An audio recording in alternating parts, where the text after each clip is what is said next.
Ensomme stunder kan være stille. Du sitter alene hjemme, nyder et øjeblik af ro, kanskje med dit favoritmåltid, og pludselig ser livet ud til at glippe. Følelsen af kvælning kommer bråt og ubarmhjertig. Et øjeblik, som varer sekunder, men som kan ændre alt. I hjertet af os alle vækker denne urgensen om at overleve spørgsmålet: hvad gør jeg nu? I denne videoen vil vi vise enkle og trygge steg for at redde livet dit, hvis du befinder dig alene og bliver kvalt. Hver handling er baseret på pålidelig videnskabelig forskning, nøje udvalgt for at tilbyde effektive og sikre metoder. Du kan finde alle referencerne i videoens beskrivelse, og du vil se, at vi ikke bare snakker om teori. Dette er anbefalinger, som er bekræftet af eksperter inden førstehjælp og akutmedicin. Før vi går ind i metoderne, vil jeg, at du reflekterer over dette. Livet består af små, vigtige øjeblik. Et sekund kan udgøre hele forskellen. Derfor er det at kunne handle umiddelbart ikke bare en færdighed. Det er en kærlighedshandling til dig selv. Fortæl mig nu i kommentarerne. Fra hvilken by eller hvilket land ser du på os? Din deltagelse er vældig vigtig for, at vi skal kunne sprede livsvigtig kundskab. Nummer 1. Genkend kvælningen umiddelbart. Det stille varslet, som redder liv. Det første sted for at overleve en kvælning, når du er alene, er at raskt opdage, at noget er galt. Ofte starter situationen subtilt. En mærkelig følelse i halsen, vanskeligheder med at svælge eller en svag hoste, som ikke klarer at flytte matbiten. Disse tegnene kan virke små, men de er værdifulde varsler. Hvert sekund tæller, og det at genkende kvælningen umiddelbart kan udgøre forskellen mellem liv og død. Førstehjælpseksperter og akutmedicinere påpeger, at tidlig identificering af kvælning øger chancen betydeligt for at lykkes med at fjerne blokeringen i luftvejene. Vanlige tegn inkluderer manglende evne til at snakke, svag eller ingen hoste, tung eller uregelmæssig pust og hænder, som presser mod halsen. Og lægge mærke til disse signalerne er det første livsbeskyttende sted, og opmærksomhed på detaljer kan være afgørende. Se for dig situationen. Du er alene, verden rundt dig stille, og hvert hjerteslag markerer øjeblikkets hastværk. Bevidstheden om, at du er i færd med at kvæles, er det første stadie for at redde dit eget liv. Når du mærker nogen tegn på kvælning, gør dig klar til at handle umiddelbart uden at nøle. Videnskabelige studier viser, at forsinkelse i at genkende kvælning er en af de mest kritiske faktorer, som gør disse situationer farlige, specielt for ældre med langsommere reflekser eller eksisterende helseproblemer. I tillæg kræver genkending af kvælning ro og fokus. Panik reducerer effektiviteten i pusten og svækker bevægelserne, som fjerner blokeringen. Derfor, så snart du mærker tegnene, tag et dybt åndedrag og koncentrer dig om at handle. Dette øjeblikket er en øvelse i selvbevidsthed og overlevelse. Og forstå kroppen din, lægge mærke til varslene og vær klar til at bruge den kraften, som allerede findes i dig. Husk at handle rask begynder med at genkende problemet. Denne enkle bevidstheden er et usynligt skjold, som kan beskytte livet dit. Hvis du synes, dette steg er vigtigt, lik videoen og abonner på kanalen. Og lære at identificere kvælning kan være den første modige handling, som redder dit liv eller livet til nogen, du er glad i. Nummer 2. Brug kroppens egen styrke for at fjerne blokeringen. Gør kroppen til en livets allierte. Når kvælningen sker, og du er alene, tæller hvert sekund. Det andre sted er at lære at bruge styrken i kroppen din, for at fjerne objektet, som blokerer luftvejene. Den menneskelige kroppen har selv i en nødsituation naturlige reflekser og tilstrækkelig kraft til at redde liv, hvis den bruges rigtigt. At erkende denne indre kapaciteten er det første sted mod at genvinde kontrol over situationen. En af de mest effektive metoderne er selvhemlich-manøvren. For at udføre den, læn dig lidt fremover. Lag en knytnæve med den ene hånden og pladser den ret over navlen. Hold knytnæven fast med den andre hånden og udfør raske og kraftige trykbevægelser indover og opover, som simulerer at presse luften ud af lungene.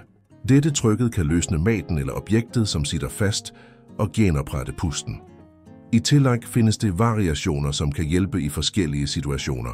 Pres raskt magen mod en hard overflade, som en stol eller bænkeplate, eller gør lette hop med kroppen lænt fremover og brug impulsen til at forskyve objektet.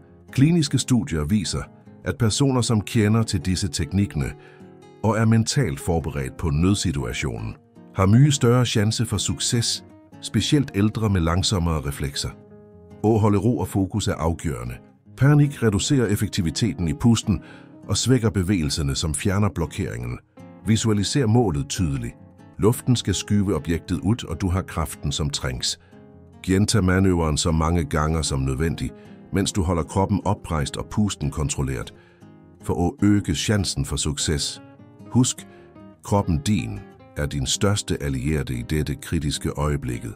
Og vide, hvordan du kan bruge din indre styrke, kombineret med opmærksomhed på kroppens signaler, er en handling af mod og egenkærlighed.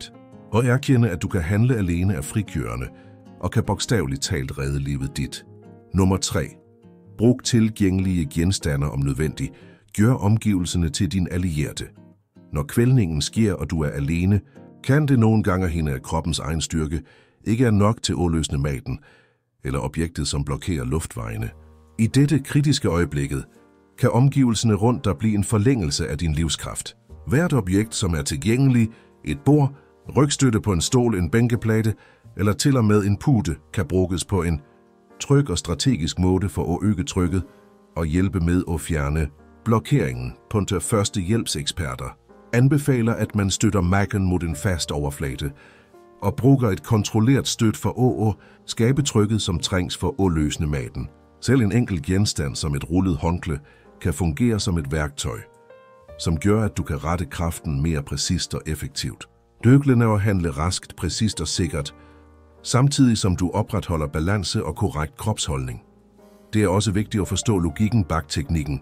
Når du bruger objektet som støtte, forstærker du kroppens egen kraft, uden at øge risikoen for skader. Læn lidt fremover, pladser magen mod objektet og kombiner kompressions- og presbevægelser. Denne handling skaber en naturlig vippeeffekt, som øger det indre trykket i kroppen og betydeligt øger chancen for at fjerne blokeringen. Kliniske studier viser, at denne teknikken, når den udføres rigtigt, kan redde liv, specielt for ældre med svagere magemuskler eller langsommere reflekser. Husk, hver detalje i omgivelserne kan være en værdifuld allieret. Få dig rask pladsen rundt dig. Identificer faste og sikre overflader og brug dem med selvtillid for at forstærke desobliseringsmanøvren. Dette er et øjeblik af mod og kreativitet, hvor kundskab og opmærksomhed på detaljer kan betyde forskellen mellem liv og død. Hvis du følger med på dette stadie, skriv tallet 3 i kommentarerne. Dette hjælper med at forstærke læringen og holder dig opmærksom og klar for de næste metoderne, som kan redde livet dit. Nummer 4. Host kraftigt og gentagte ganger. Kraften i din naturlige refleks. Hoste er en af kroppens ældste og mest effektive mekanismer, designet for at beskytte og rense luftvejene. Når du er alene og kvæles, bliver denne naturlige refleksen en mægtig allieret. Det fjerde stadiet for at overleve denne kritiske situation er at hoste kraftigt gentagte gange og bevidst for at skabe nok tryk til at løsne maten eller objektet, som blokerer luften. Så snart du mærker tegn på kvælning, vanskeligheder med at snakke, træk hoste, hænder mod halsen, træk pusten dybt, selv om det er vanskeligt, og host med kraft, og led luften ud gennem munden. Lænk dig let fremover for at lade tyngdekraften bidrage, noget som øger effektiviteten og bevægelsen. Hver hoste bør ses på som et slag mod hindringen, et bevidst forsøg på at genoprette pusten og kontrollen over kroppen. Kliniske studier viser, at kraftig hoste, når den udføres rigtigt, kan løse op til 30% af tilfælde med let til moderat blokering, specielt når den kombineres med trykbevægelser på magen eller støtte mod faste overflader. For ældre eller personer med langsommere reflekser og mindre magestyrke øger gentaget brug af teknikken chancerne for succes betydeligt. I tillæg har gentaget hoste en vigtig psykologisk effekt. Den giver kontrol, fokus og håb. I paniksituationer hjælper det at huske, at kroppen har en naturlig refleks, som kan redde livet dit med at bevare roen, organisere bevægelserne og undgå forhastede beslutninger. Udholdenhed er afgørende. Hvert forsøg tæller, selvom det kan virke som om ingenting sker. Livet afhænger ofte af små, kontinuerlige og fokuserede handlinger.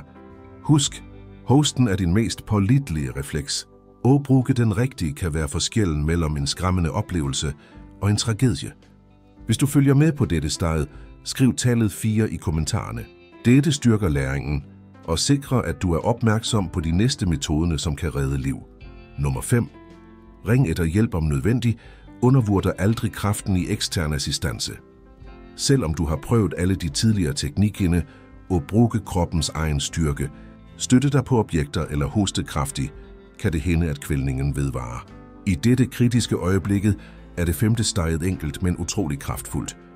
Ring umiddelbart til nødetatene, og erkende, at du trænger ekstern hjælp, er ikke et tegn på svaghed. Tværtimod, det er en handling af visdom, mod og egenkærlighed. Når du kontakter helsepersonel, bliver hvert sekund optimaliseret. Beskriv situationen tydeligt. Fortæl, at du er alene. Beskriv symptomerne og hvor alvorlig kvælningen er.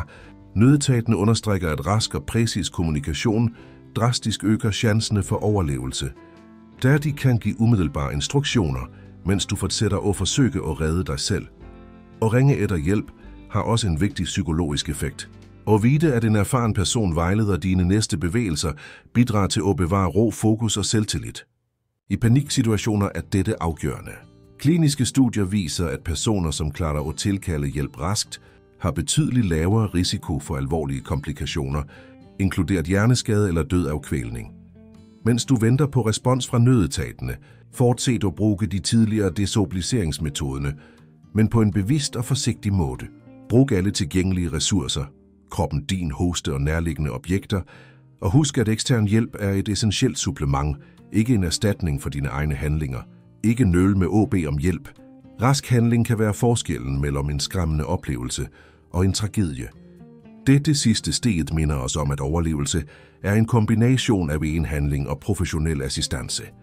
Hvis du følger med på dette steg, skriv tallet 5 i kommentarerne. Dette styrker læringen, sikrer, at du er opmærksom og forberedt på enhver nødsituation, og bidrager til at skabe et bevidst fællesskab, som bogstaveligt talt kan redde liv rundt dig. Vi har nu kommet til slutten af denne vigtige guiden for at overleve kvælning, når du er alene.